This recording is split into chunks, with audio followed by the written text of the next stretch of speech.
We're all just regurgitating these memes over and over and over again. And actually having original thought is very unique, right? And you don't get that unless you're spending time actually having deep learning on something.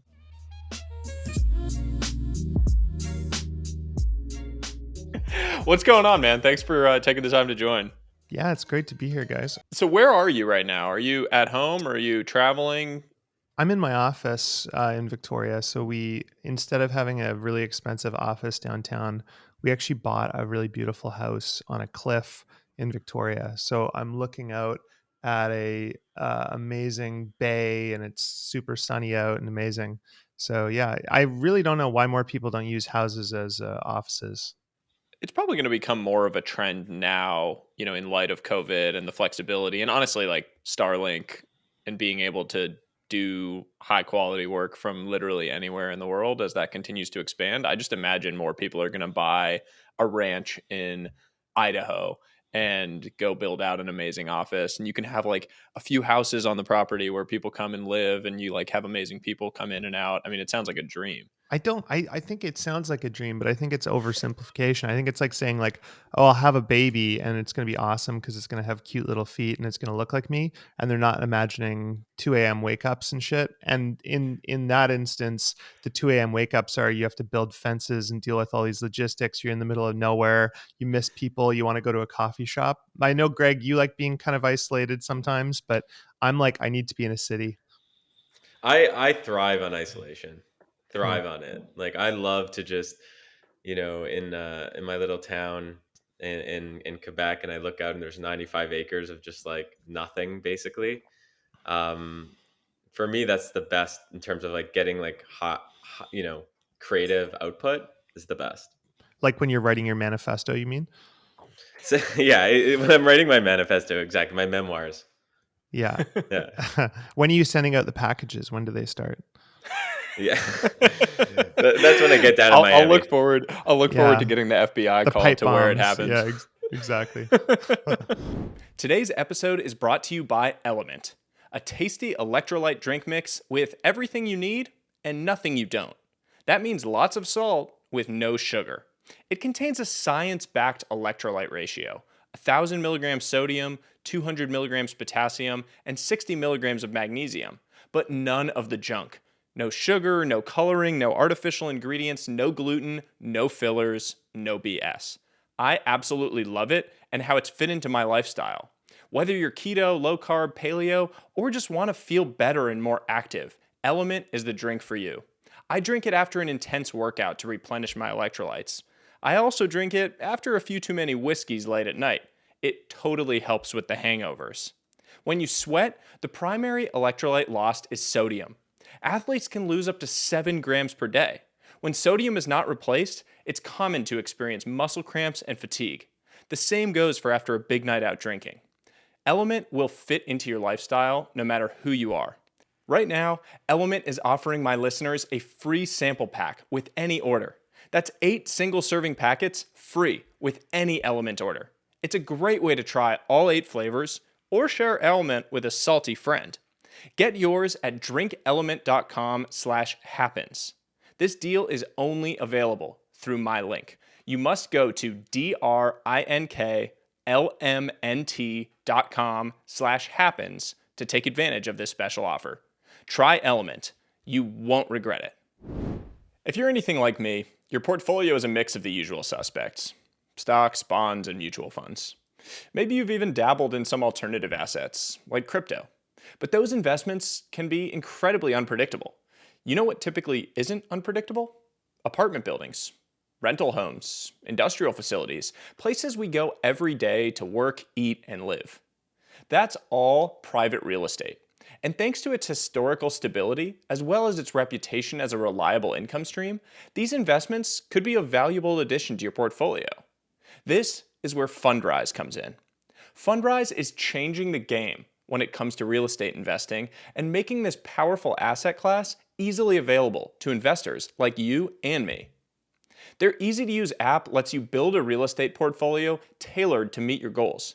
It's a great way to benefit from real estate's many perks while adding some much-needed diversification to your portfolio. So join over 250,000 other investors building a better portfolio with private real estate. Signing up is easy. Just head over to fundrise.com/room. Again, that's fundrise.com/room to get started today. I do think, I mean, look, it's balance, right? Like, I think I would enjoy being isolated and having that experience for maybe a month or a couple months a year. But doing it full time and around the clock, I agree with you, Andrew. I think it would be, it would drive me insane probably to not have the human connectivity. But look, like one of my first encounters with you, Andrew, was a thread that you wrote on Twitter. I don't know, it's probably close to a year ago now, or maybe or October of last year, where you basically wrote about your experience of getting off the grid completely, both, physically, but also from a technology perspective. And so I'm curious what precipitated that, and to get a little bit of context around that for anyone that might not have seen it. Sure. Yeah. I mean, so basically over COVID, I just got into this habit of constantly being on Twitter, constantly checking my email, as everyone else did, just constantly searching for entertainment on the internet and losing the kind of day-to-day touch points that I had of seeing friends and stuff, which calms your brain. And so I got to this state by the end of July where I was just waking up every single day and I was miserable. And the way I would describe the misery isn't I want to kill myself, I can't get out of bed. It was, like when you're scrolling Netflix on a Friday night and you want to watch a movie, but there's nothing that will scratch the itch, right? No movie's good. You keep stopping movies, starting new ones. You're pissed for not choosing the right thing. That's how my entire life felt. Nothing was satisfying. And so I didn't know what was happening physiologically, but I just knew something was off. And so I just basically went up to, we have a lake house, and I just said, fuck it. I'm turning off all my devices. I'm cutting off everything. I'm putting up an autoresponder. I told my assistant, like, call me if there's an emergency, but otherwise I don't want to hear from you. And I did no music, no podcasts, no Oh, wow. device, no screens, no anything for a full month. And I just read books. All I would do is go on my Kindle and read books and hang out with my kids and kind of occupy my time. And I didn't know what happened. I didn't really understand what I was doing, but effectively, in retrospect, I was doing a detox. This is like when someone's a drug addict or an alcoholic, you go to rehab and you spend 3 to 6 weeks just not doing that thing. And it kind of resets your cravings and your brain and your dopamine system.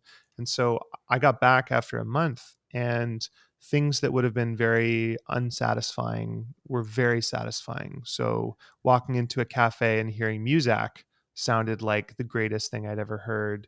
Listening to a lecture on YouTube was like, like glass of ice water in hell. Everything was just incredibly satisfying. And so I was kind of on a quest. I was going, what did I do?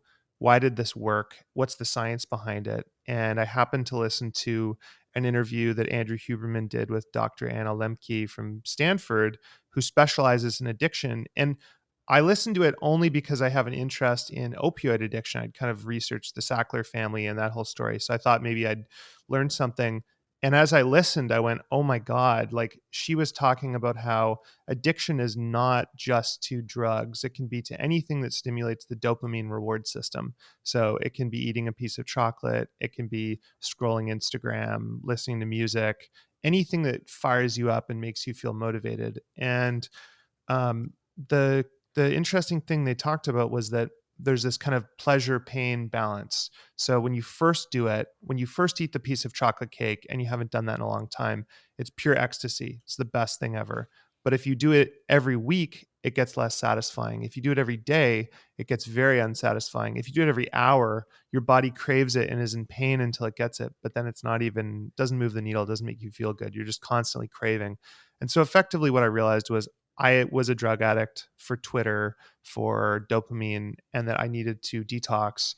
And frankly, I mean, like anyone else, you go to rehab and you relapse. And I have now 7 months later started to relapse, listen to podcasts, constantly listening to Spotify, going on podcasts, going on Twitter a little bit. But I think it's an important habit to build for yourself to create those spaces. So I decided every August I'm just fully sabbatical, no Oh, cool. devices, and we'll see how that goes. I have a few follow-up questions on it. So, first off, had you ever done something like this? Like, had you ever even done, like Greg kind of does like a 1 day per week detox, like a Sabbath, where he gets away from technology. Had you ever done anything like this, or was it the first time and you went cold turkey for the month? I'd done it by accident. So I have a friend who lives, his family lives off the grid on a remote island in BC, and he took me there for 3 days. And I remember feeling incredible. It's obviously very hard for the first, day or so, but I remember feeling really incredible, but not knowing what I'd done. But no, I mean, it was the first time in 20 years I'd been without a device for more than 24 hours effectively. And did you experience similar to a drug addict who goes to rehab? Did you experience that the first 48 hours were like excruciating silence? Oh yeah. I was furious. Like I was like literally, when you stand up and you're tapping, you go to the urinal and you're tapping your pocket. Oh shit, I forgot my phone. That feeling of desperation. What am I going to do while I'm on the toilet? Or, you need it constantly. I had that every 5 seconds. And my kids, we have this lake house and there's this little beach there. And so I'd sit there reading with my kids there. And even the instinct of I need to take a photo and text it to my friends, or I need to capture this moment. If I don't capture this moment, I haven't won, or there's something wrong. And removing that instinct was really, really helpful because, do you want to be present and remember it, or do you want to just be taking photos of it and looking back at things you probably won't even look at, right? That urge to text your friends and tell them about something you're doing is like the most bizarre thing.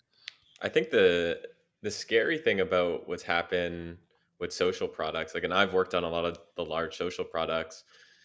The social products are gamified, but now basically all apps are being gamified. Like Robinhood, like I just logged into Robinhood this morning, and like I'm looking at like my net worth going up like crazy and going down like crazy. Like that gets your heart jumping. And it's kind of happening to all spectrum of apps, which is pretty scary. I'm curious, what your perspective is on that. Well, I think it's the genie's out of the bottle, right? And I think there will be people who are ethical. The work that Tristan Harris does to try and coach some of these companies or up and coming companies to use this stuff for good. There's actually a company I'm investing in right now. I think it's still stealth, so I'll be vague. But effectively, what they're trying to do, they're a bunch of very experienced people in the gaming industry, and they're trying to use this same dopamine pathway and biology to harness it for good. So to teach kids things, to do it in a healthy way, to kind of promote pro-social behavior and that kind of stuff. And that's very interesting to me. To me, these aren't things that we should all swear off, right? I think they're good. Dopamine is something that motivates us and moves us forward. But that said, you don't want to feel you're a rat in a maze being drawn, down a path you don't want or understand. Let's talk about This that is for a something, second, because Sahil and I are yeah, constantly talking about this. So I'm made fun of a bit in my friend group because I'm like the for man many of reasons. for many For many reasons. reasons. For many But one of reasons. them, One of them, yeah, but one of them is that I'm like a man of moderation. Like if I'm going out, I'm only having one drink and I stick to it. And if I say I'm not, checking technology for 24 hours, I'm not checking technology. Other people aren't like that. And so how do we, for people who aren't into moderation or it's very difficult for them, what are some like ways for them to become more, you know, Well, I'm very similar to you actually. So my friends would also, when I was in my partying days, I would always go out and I'd only have 3 drinks, right? It was always like I will not drink during dinner. I'll wait until we're at a club and then I'll drink 3 drinks, get buzzed, and then I'm going home by X time. So I'm kind of similar to you. Um, the most effective thing is similar to what you would do if you're an alcoholic, which is don't expose yourself to environments, people, etc., that will cause you to do that thing, and then remove the stimuli from your home, from your office, etc. So I'm very they call this term self-binding. So the idea would be like, hey, I want to eat healthy when I'm at home. I'm going to remove all of the unhealthy snacks from my pantry. I'm going to make it a real pain in the ass to get to it. Yeah, sure, I can go drive and get it, but that's annoying. And then I'm going to have alternatives. So for me, for example, for a while I was like snacking on all these like shitty things at home. I now have I always have berries, and I have pistachios, and I have various things that I just substitute. And I find when I'm craving something and I eat the healthy alternative, I don't usually crave it afterwards. So that's been my approach to it. I also use screen time very aggressively. So I have somebody else set my screen time passcode. I totally limit my ability to look at news, social media, for more than about 2 to 3 minutes a day, and that has really deprogrammed my brain. Like, I don't naturally just go to Twitter when I'm on my phone. The problem is you search for a new thing, so it's like I might scroll my YouTube feed. I might go to the Wall Street Journal. So I'm always trying to cut those pathways off. Yeah, it's like environment hacking is kind of how I think of it generally, is like when you're trying to create a pattern change like that, you need to hack your environment, and so that your actual systems can adapt and change. Like I've always thought about a combination of environment hacking and then just creating a new habit. Like I've written about this recently of um, basically this whole idea that we've lost the ability to be alone and to be bored. And when I was a kid, I remember spending hours, like what I would typically define as bored, like wandering around outside, reading a book, doing literally nothing. And that was just, we didn't have iPads, we didn't have other things. And maybe I didn't have friends around. And so I was like outside and just walking around, and my parents didn't worry about where I was. And I think over time, we've just lost the ability to do that. And so I do like a 30 minutes a day, no matter what, of I call it like creative boredom, but basically just like walking around, no music, no podcasts, no phone, whatever. I carry around a little notebook, which I just like carry with me everywhere, and will write down things that come into my head. And I find that those periods of boredom end up being when my best ideas actually strike. And it's no surprise. I mean, it's no surprise to me that that's the case, but it is quite interesting. Yeah, no, I think it's a very real problem. And I think I said this to you. We were doing a call maybe a month ago. There's a great quote on this by Blaise Pascal, which is, all of man's miseries arise from an inability to sit quietly in a room by oneself, right? Think about it. You can't just sit still. You can't have a moment of boredom. One of the things I did after this dopamine fast was I said, rule, I don't listen to things when I drive. So I would just have these quiet, contemplative 20-minute drives everywhere I go. I've now slipped, obviously, given I relapsed, but I do think those sorts of things are really, really helpful, and that experiencing boredom at some time in your day is important. The way I kind of think about it, I remember a therapist said to me 10 years ago, she said, look, if you're an elastic band and drugs, alcohol, stimuli, that's you pulling up on the elastic band, right? But the cost is going to be whatever the equal reaction is on the other side. So an up, let's say you're a 0 as a baseline and you go to 8, you do some MDMA and you go to 8. Well, you're going to go -8 for the next couple of days after that. You're going to pay for it. In the same vein, if you are a 0 and you just allow yourself to be bored, and that's a -2 or a -3, probably for the next week, you might have a rebound that you're going to be a +3, +4. So there's this idea of paying, buying yourself happiness, or selling yourself future sadness. I think of it as like reducing the amplitude. Like if you're a wave, the amplitude of the wave is like the distance from the baseline that it swings. And people, we all know people who are like this, wild swings up and down, above and below the baseline. And I've always found that the most impressive people in the world like find a way to just reduce the amplitude. Like they never get too high, they never get too low, and they have these like, so everyone has waves, right? It's going to happen. You're going to have things that spark happiness, things that spark joy, etc., and you're going to have downward swings. But being able to like squeeze that into a tighter band is a real skill, and it's something that I think needs to be honed. So, Have you guys heard of? It's Taleb, his concept of the noise bottleneck.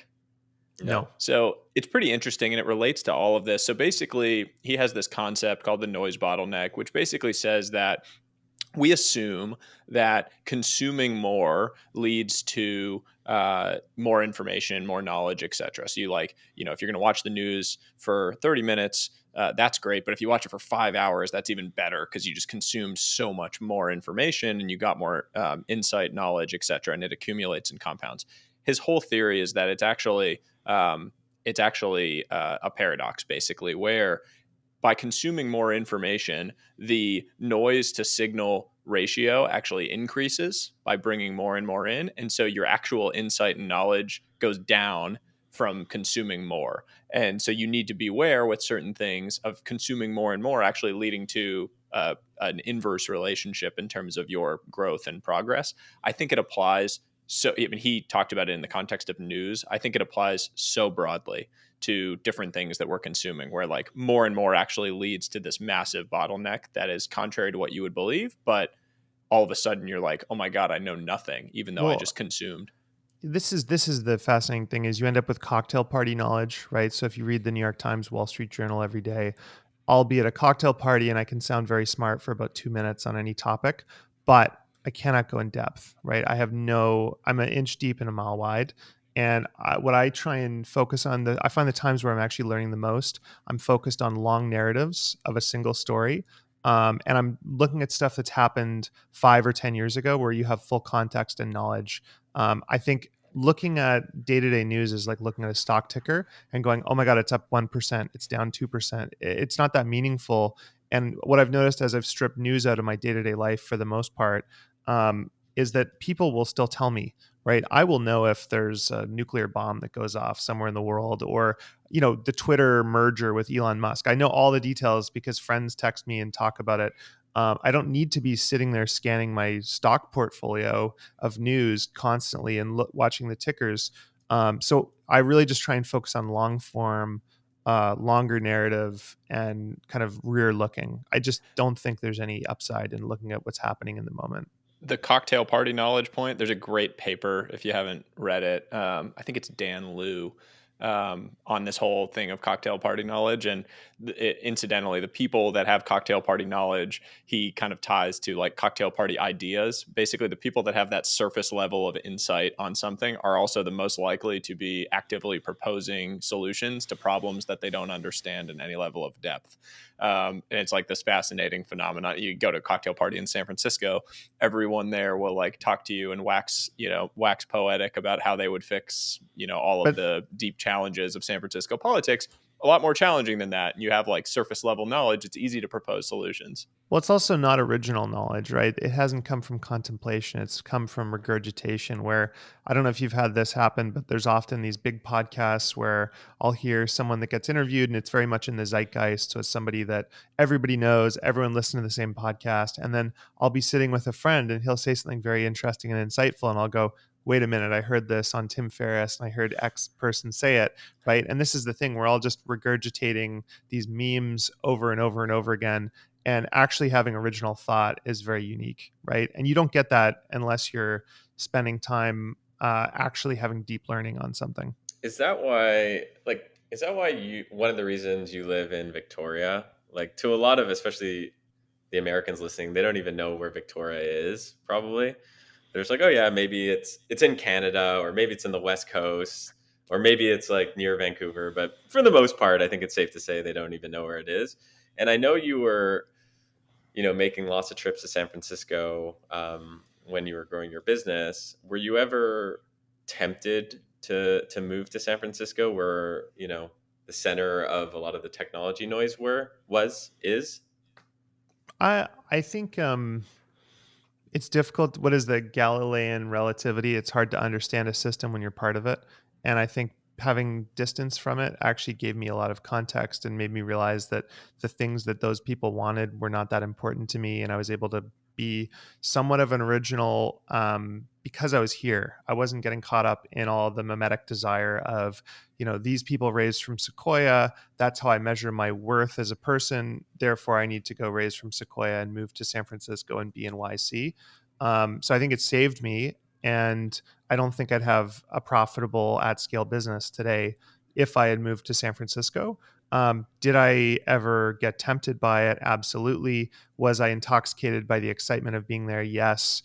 Was it a contrast when I would go down there and talk to people who were fired up in the startup world? Yes. Like I didn't have that in Victoria. But what I ended up doing is just having a really great network of people who I'd talk to on the phone and text. Just like today, like we're all interconnected. We were still 10 years ago. So I think that the nice thing about Victoria, and for those that don't know, Victoria is about a 300,000 person city on the west coast of Canada, on Vancouver Island. So I'm about 30-minute flight from Seattle, 30-minute flight from Vancouver, Canada. And there's something really nice about not needing to be a multi-billionaire, right? You can actually, if you're in Victoria, if you can get a couple $1,000,000 together, you can basically have the best life of anyone in town.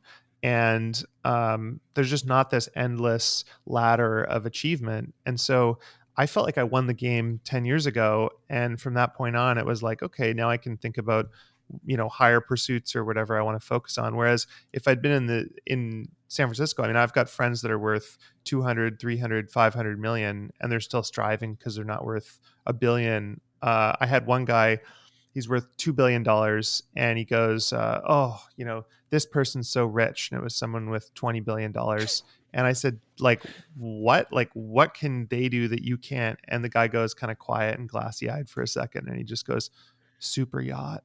And it's just like, what? Like, who cares? This is crazy. Yeah, I mean, you bring up an interesting point on like the game. You called it the game. I think of it as like the meta game. Like, what is the game that we are all playing? And is it a game that you want to be playing too? And should you opt out of the game that you've been told you were going to play? I spent the first 7 years of my career in private equity, which is very much that game that you just said right there, right? It's like, unless you're a billionaire fund manager, you're nothing. And, the wealthy partners that have made 50 million are still working 70, 80 hours a week because they're like, well, that guy has made $1 billion or a few $100 million and we got to raise bigger funds and I'm still stressed and I'm not, spending time with kids or whatever it is. And I always just thought it was like at some point I came to the realization that I was on that treadmill and thinking like, okay, did I get a bigger bonus this year than last year? And what did that person's, but why did they get more than me? And why didn't I put in more work, whatever. Like you start having these weird pathways of thoughts. And I remember having this one conversation that triggered it for me where one of the people at another firm was talking about one of the partners of that firm and saying how, oh, he's the laziest guy ever. And like that he worked so little and made all this money and like it's so stupid. And like they were saying it in a derogatory way.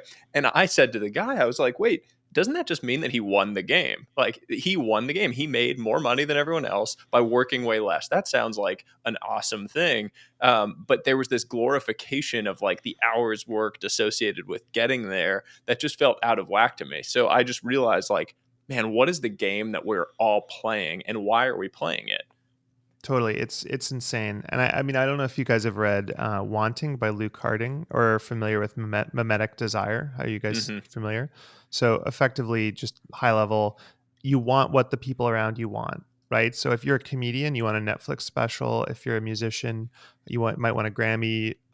If you're a professional baker, you want to win Great British Bake Off, right? Like you just have these different desires.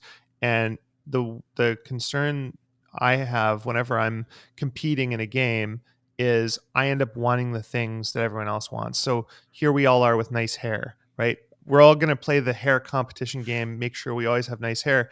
If I lose my hair, I will literally think I'm going to die and I've lost all my worth. Have I? No. I probably look fine bald. Hopefully I don't have any weird moles under there. But, at the end of the day, it's like, I'm fine, but I've defined what happiness is, but it's not intrinsic happiness. It's totally external.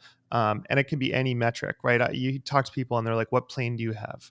Right. And it's like, what? Like that, people just have crazy metrics that they value happiness on. And at the end of the day, none of these things actually move the needle. What moves the needle is doing things that you intrinsically want, where you would do it even if nobody was watching and you couldn't post it on social media. Right. And I mean, it just changes, right? Like Greg, you and I have talked about it. Like you get to the thing that you thought was where you were going to get to, and then your number just changes. And I've known so many people who were like, oh, when I make $15 million, I'm done. I'm just going to quit.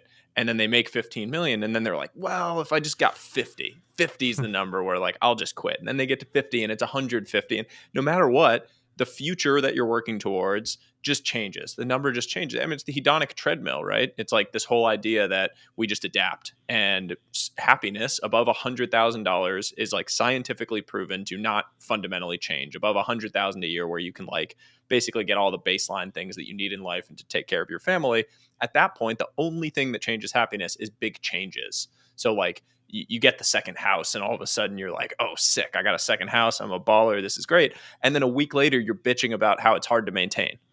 And it's Totally. just the way it works. You like, I got this house in New York when we moved here, and I was so happy. I was like, man, this place is amazing. And then literally like a couple weeks later, I found myself in my own head complaining about, having to maintain, like it has a pool. I was like, oh man, this pool is a pain in the ass. I was like, 2 weeks later, I was so happy about having this house. And it was like my dream come true.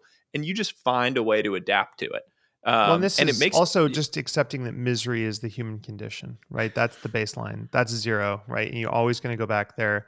You're going to overanalyze anything you have, right? And there's tools that can slightly increase that to a 1 or a 2, but at the end of the day, you will be miserable in some way at all times, and that's okay. And accepting that. I actually have an iPhone reminder every day, and it just says being bored or sad is okay, right? Like it's like it almost, and it goes back to that model I was talking about before. When I experience it, I go, I'm buying myself future happiness, right? If you're anything like me, your portfolio is a mix of the usual suspects: stocks, bonds, and mutual funds. Maybe you've even dabbled in some alternative assets, like crypto. But those investments can be incredibly unpredictable. You know what typically isn't unpredictable? Apartment buildings, rental homes, industrial facilities, places we go every day to work, eat, and live. That's all private real estate. And thanks to its historical stability, as well as its reputation as a reliable income stream, these investments could be a valuable addition to your portfolio. This is where Fundrise comes in. Fundrise is changing the game when it comes to real estate investing and making this powerful asset class easily available to investors like you and me. Their easy-to-use app lets you build a real estate portfolio tailored to meet your goals.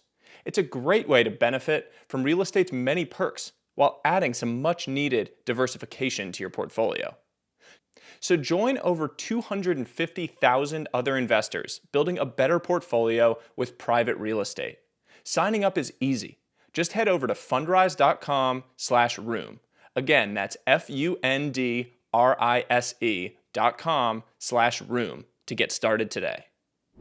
Today's episode is brought to you by LMNT, a tasty electrolyte drink mix with everything you need and nothing you don't. That means lots of salt with no sugar.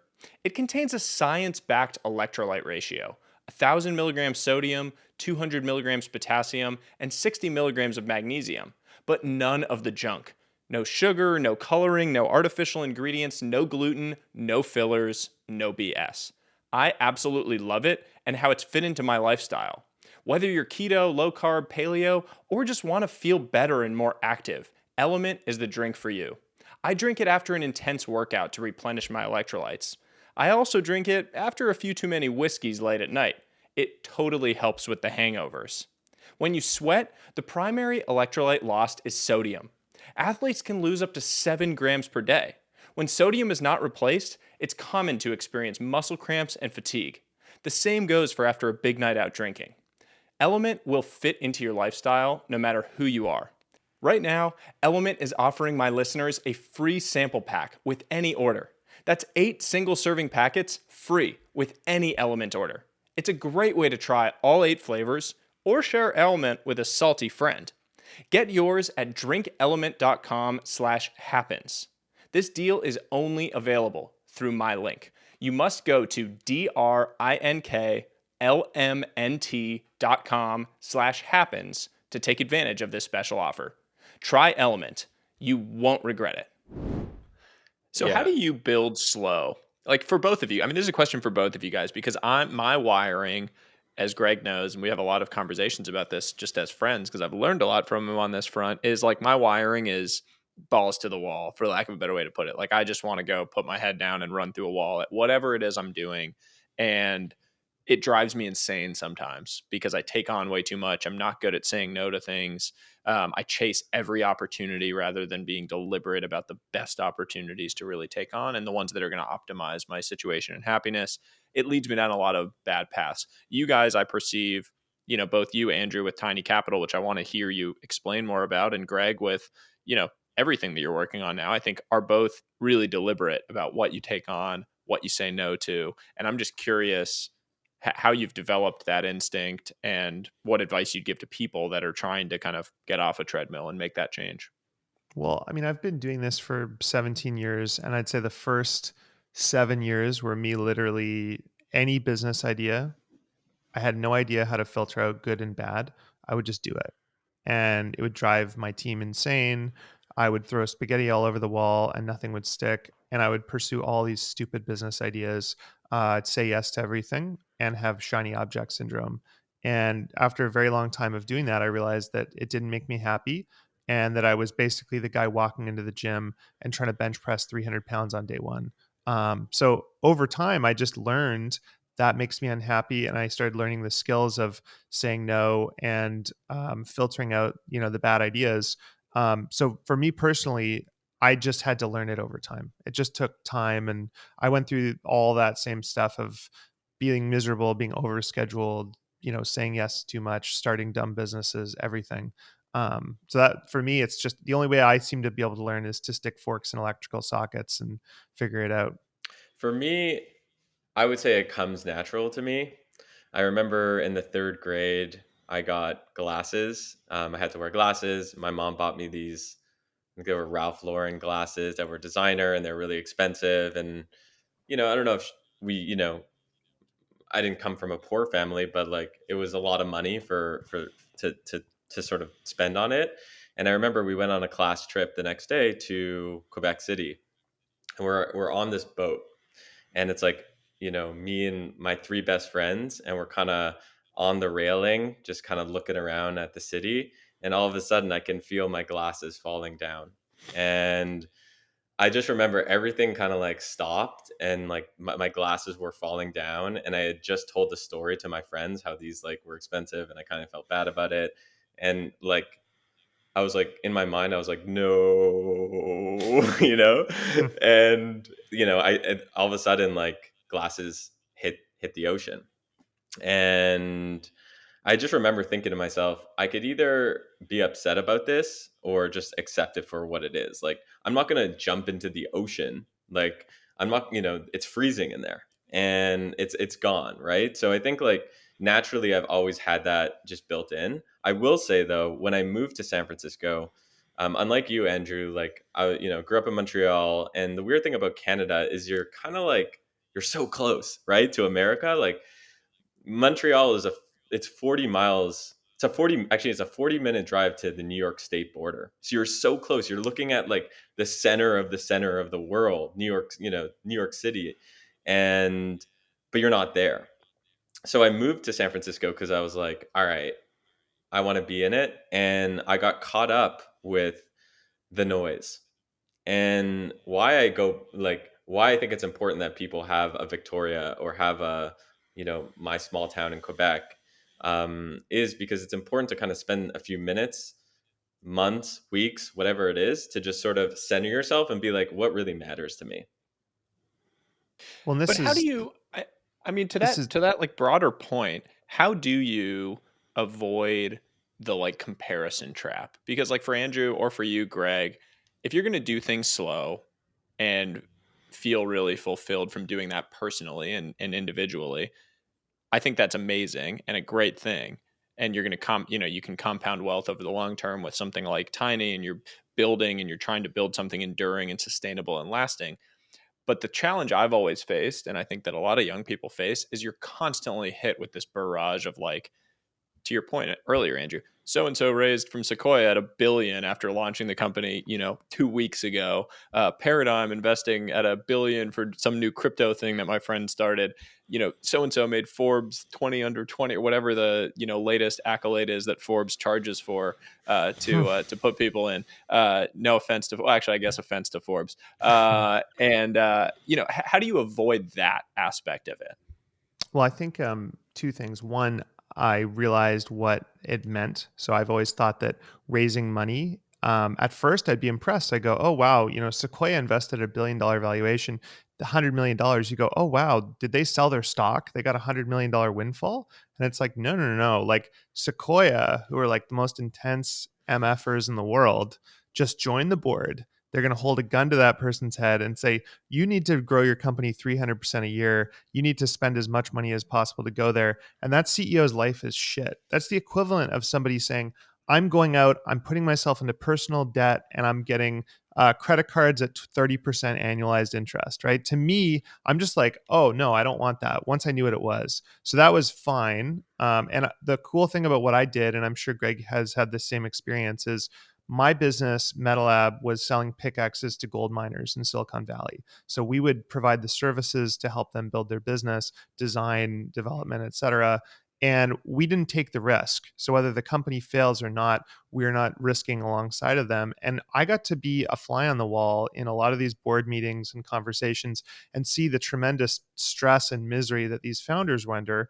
And then I would compare it to my life and I'd go, sure, my company is not worth $100 million, but I'm making 500K a year, a couple $1 million a year, living a great life in Victoria. No, this is pretty good. Number two was once I understood compounding and I could do basic math, I realized that I was going to be way wealthier than any of the people that I knew, even the people who had billion-dollar companies, because I just knew that if I was compounding my capital and reinvesting, 80% of what I made, eventually the numbers would get huge. And I built a spreadsheet where I was like, okay, in 2010, where will I be at in 2015, 2020, 2025? And when I started noticing that I was actually following the trend line, I was like, okay, this compounding stuff works. And it felt like the tortoise and the hare, right? You're just slowly chugging along. The hare is running like a maniac and getting exhausted. And I'm just slowly compounding at, 25% a year. And now when I see someone who's got more money or whatever it is, I just go, okay, well, if I just keep compounding, I'll be good. That separation of perception from reality that you mentioned is such an important one. And I think, candidly, it's just like there's an information gap. There's probably a business in just like providing more open insight and information around the way these things work. Like I just watched the new WeWork series with Jared Leto and Anne Hathaway, which if people haven't seen, it's on Apple TV. It's pretty exceptional. I thought it was really, really well done and very cringe, just as cringe as you hope it to be. But one of the things that I thought was interesting, I watched it with my wife. She doesn't understand, the way startups and funding work. And it led to a lot of interesting discussions where like at the very end of the show, there's spoiler alert, I suppose. There's this scene where like I think it's Jamie Dimon is talking to Adam Newman to basically convince him to step down as CEO. And Adam's like, I'm never going to go out. I won't do it. And Jamie Dimon is like, well, here's how it's going to play out. WeWork is going to run out of cash. The company is going to go bankrupt. We've loaned you $380 million against your shares in that company that are going to be worth zero. You still have to pay us back for that. And so you just ran this $44 billion company, you're a hero of the world, are literally going to be financially ruined for the rest of your life. And people, I mean, it was so shocking to my wife. She was like, wait, but they have that apartment and the house in the Hamptons and they have all this stuff. And I was like, no, they don't. Like, it's not theirs. Like you're renting somebody from somebody at the Totally. end of the day if you're borrowing the money to do that. But that perception and reality gap around startup funding, raising the round from Tiger, raising the round from Sequoia, whatever it is, and you've made it, is such a big one, I find, especially during bull markets. I learned Totally. a really great tip around this from our friend Julian Smith. Or this concept is called, I think he called it the personal board of advisors. So every week, Julian and I used to meet at 7 a.m. We used to have these Monday morning meetings called the punch you in the face meeting, I think. No one wants to meet for coffee at 7 a.m., especially in Montreal when it's like minus 40 in the wintertime. And we'd go, and it's one of the first things he taught me. And he said, Greg, it's really important to have a board of advisors in your head. And he's like, who's on your board of advisors? And I started thinking about it. And at first I was kind of like Elon Musk type people and Jack Dorsey. But eventually what I've grown to realize is it's important to have these, a more balanced board. So I was like my grandfather, my mom, Andrew, Sahil, like, and maybe one Elon Musk. And now when I make decisions like, hey, should I go on this podcast, or hey, should I buy this business? I ask myself, what would each of these individual people on my imaginary board of advisors in my head say to this? And that's been like one of the biggest keys for me to like make decisions that are more true to myself.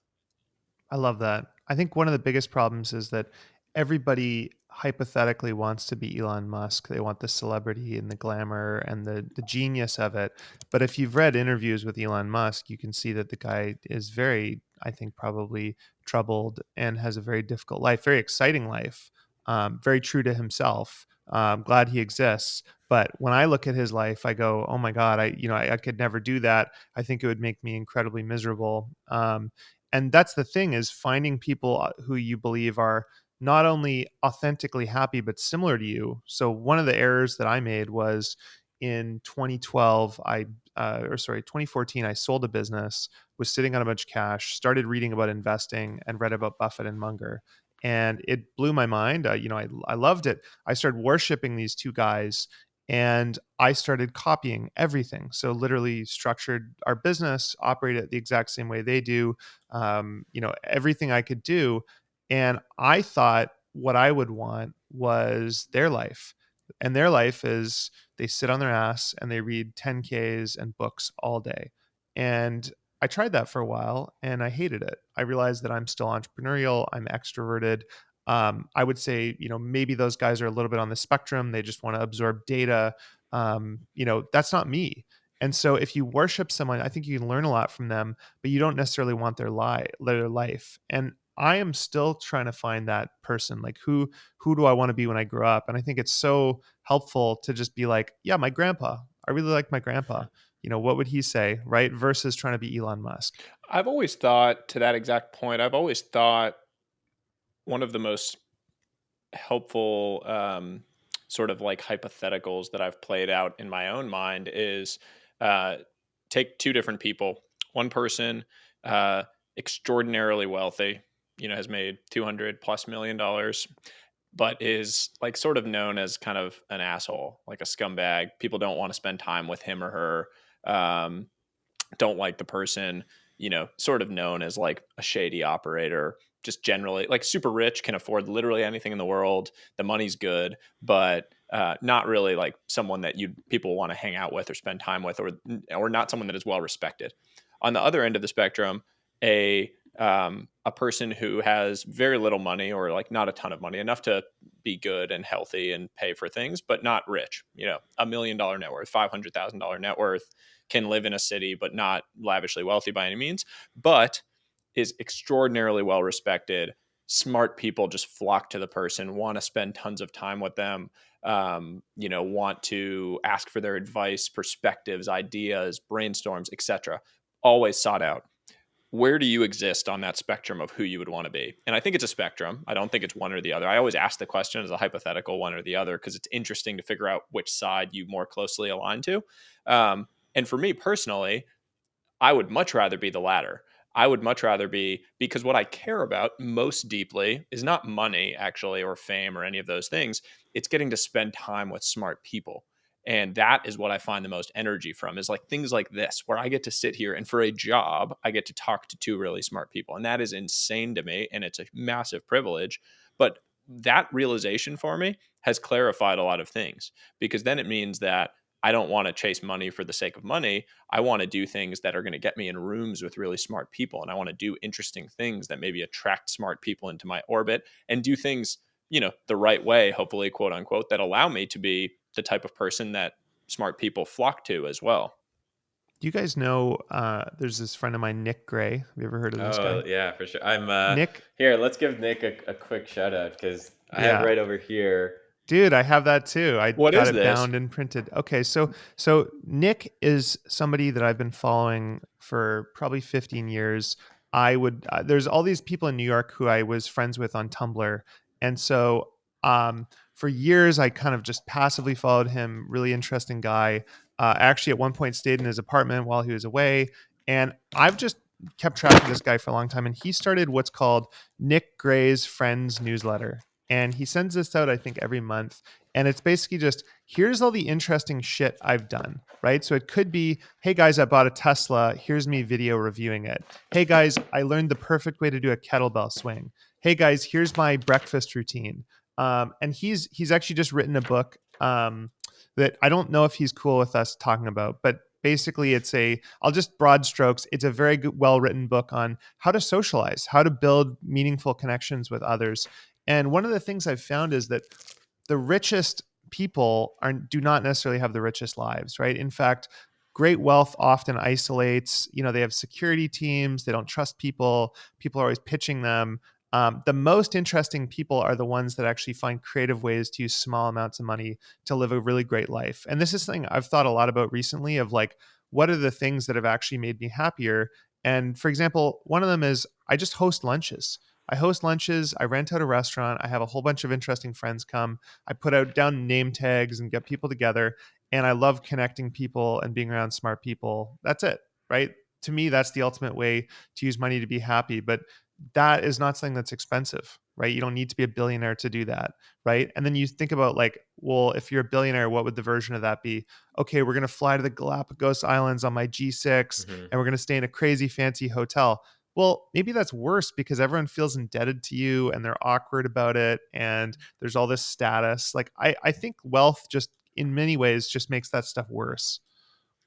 So a couple of weeks ago on the pod, I was saying my inspiration of the week was Mike Posner, who's super, he ran across America and he got bit by a rattlesnake, and I just thought he's really cool. My recent obsession is Tom Green's YouTube channel. Tom Green. Tom Green is a comedian, Canadian, I remember him. of course. I remember him from way married back Drew in the day. He Barrymore. used to do the songs, right? Mhm. He did songs. He had a TV show in Canada, I think in the 90s, where he'd basically stop people in Ottawa and just like kind of just say goofy stuff, and it was filmed. And then he moved. Oh, he was Freddie Got Fingered. Yeah, he did. Yeah. Exactly. Then he moved to LA. He had a few movies, did really well. He was actually one of the OG podcasters. Like Joe Rogan actually was like attributes Tom Green to getting into podcasting. So he was in that scene. And then when COVID hit, he got a van and he drove across America. Seems like a theme. And he landed somewhere outside Ottawa, and he bought I don't know, a bunch of acres in the middle of nowhere. And he has this YouTube channel where it's him and his dog, and they've got a barn, and he's discovering animals and he's having fun. And I will tell you, this guy just looks like the happiest guy on the planet. Tom Green is a happy guy. Like Tom Green is 1,000 times more happy than Elon Musk. Mm-hmm. Well, this is the thing: is how do you find 5 Tom Greens to hang out with, right? Or how do you? So this is one other thing: is like we're all hanging out, we're all interesting people. We're talking about business and life and some of that stuff. How do you meet the people that are not in your own bubble? Because we all exist in the same bubble. I mean, Sahil, we talked for 10 minutes and we knew like 30 people in common, even though we've never met, right? This is a very incestuous small world, but there's fascinating people in every industry that have day jobs that are just, they work normal lives. They are artists, they're musicians, whatever. How do you find those people? How do you bring them into your life? And how do you create new interests that are unique? Because the struggle I've had is for 10 years, all I've read is business, right? So like I've started reading fiction over the last 6 months or so, which has been great, but I just need to deprogram my brain from consuming the same things and doing the same things over and over and over again. Okay, so I have a tip here. And the tip is hang out with old people. Period. I spent, you know what I did from 6 a.m. to 7 a.m. today? I was in a hot tub with a 97-year-old man who was in the military and was telling me about, Vietnam, and was telling me about, multiple wars, and was just like telling me about family and I don't know what he has done. Like he's like besides from that, I don't know, maybe he went and created $1 billion company. I don't know, but like Probably not. He's probably just an old guy who like served in the military. And I don't think Well, we do a good enough well, job spending time with older people. And the way to do it is go to public settings. Like, I also don't think we do, like, we spend a lot of our time in private settings, Soho mhm. House this or whatever, these like private settings or like high end restaurants and stuff like that. And we don't spend enough time, like, go to your public pool, like, go to your public park. It The doesn't other have to be in a hot tub that you hang out with old people, though, right? It doesn't have to, although it is more enjoyable. the other two things I've been doing recently that have been really interesting. So with my existing friends, one, I do this thing. I basically do a YPO forum with 6 guys, and I've been doing it for 15 years, and I have a few of them. So I do one a week, and it sounds like it's business, but it's really not. We almost always end up just talking about personal stuff, family life, and you learn so much more about someone than if you're just friends. Some of these people, if I was friends with them for 15 years, I would never hear this stuff. So that's been good. The other thing I started doing recently is using structured conversations. So I will sit down with a friend and I'll bring a pack of cards, and the cards will just be random deep questions. And it's fascinating. There's people I've known for 20 plus years, and I'll hear all these stories about their life or their family that I never would have got. You can buy those at, I think it's schooloflife.com. They're just incredible. But I am trying to crack this, right? And reading Nick's book was fascinating. Not enough people talk about the tactics of having an interesting life.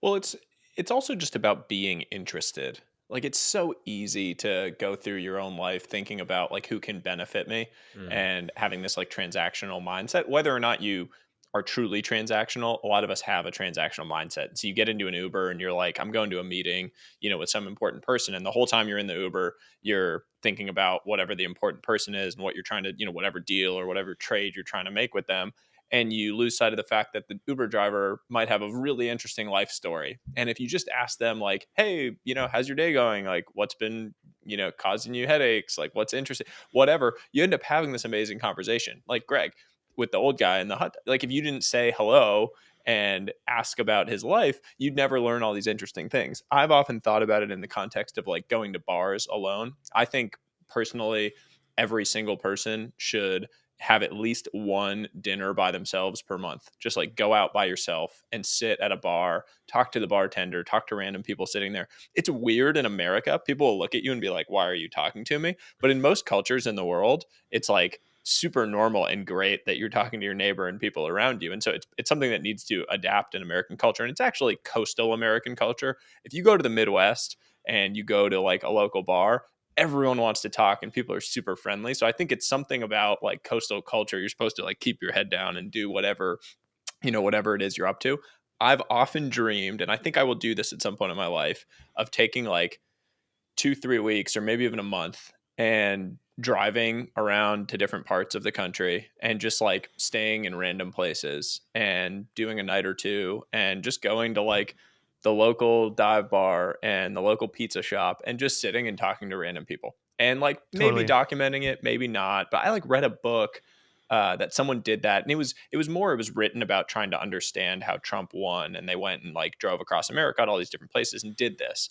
But I would do it with no, political business, whatever aims. It would just be interesting to go talk and meet all these people from different settings, understand how they're wired, what interests them, what concerns them, all of that. But it all comes down to being actually interested. Well, the problem also, we have this breakdown in our society where people used to be much more religious. I'm not religious. I'm atheist, agnostic. But you used to go to church, and church was this central place where you connect with a whole wide variety of different people. And you'd go you'd go shopping at the market. You'd see people, and now we have these very insular lives, and we've lost that friction. And in my 20s, I would go to bars all the time, right? I would go out drinking. I'd make random friends. I would do all those things. As I had kids and marriage and everything else, it's amazing how those things slip away, and you have to create new rituals to create that stuff. I have this idea for a party or cocktail party or something, but effectively you choose 6 very interesting, unique friends who you know enough but not super well, and you say, I'm hosting a party. I'll handle everything. Everybody gets to invite 6 friends, 3 male, 3 female. They just have to be interesting.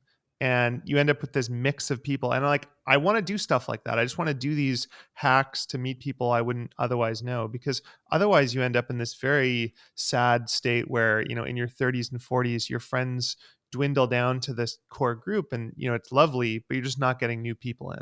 I like that Yeah, and you hack. end up I like that a lot. I yeah. think the one thing I just want to add to that is I think a lot about the importance of public spaces and how cities are designed. And I'm worried that over the last 30 years, we've had a lot less public spaces. And I'll give you an example. So, at least in America or North America. So, I remember as a kid going to the public pool, and I'd go to the public pool, and like the community was there, and I'd meet other kids, and like all parents were there, and we used to hang out. Over time, over the years, I noticed less and less people used to go to the public pool. Started asking why. Turns out like people started creating pools in their own backyards.